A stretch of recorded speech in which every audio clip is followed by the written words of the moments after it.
இந்திய கம்யூனிஸ்ட் மூத்த தலைவர் நல்லக்கண்ணு உடல் நலக்குறைவால் சென்னையில் காலமானார். உடல் பொதுமக்கள் அஞ்சலிக்காக கட்சி அலுவலகத்தில் வைக்க ஏற்பாடு.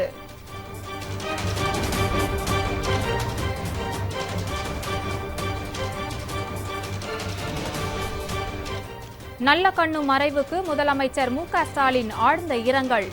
முழு அரசு மரியாதையுடன் செவ்வணக்கம் செலுத்தி வழி அனுப்பி வைப்போம் என்று பதிவு.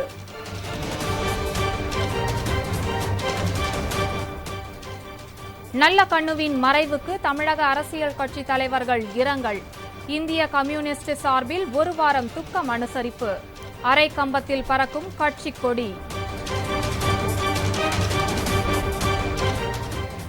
இஸ்ரேலுக்கு சென்றார் பிரதமர் நரேந்திர மோடி. நாடாளுமன்றத்தில் உரையாற்றுவது இரு நாட்டு உறவுகளை வலுப்படுத்தும் என பதிவு.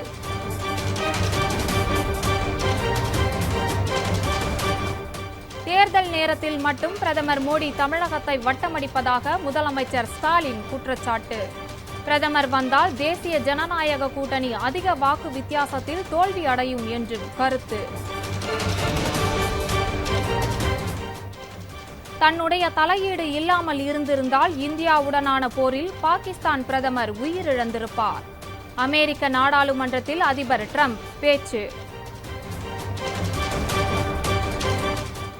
தமிழக சட்டப்பேரவை தேர்தலில் இலவச வாக்குறுதிகளை அளிக்க தடை கோரும் வழக்கு. தேர்தலுக்கு பின் வழக்கை ஒத்திவைத்தது உச்சநீதிமன்றம்.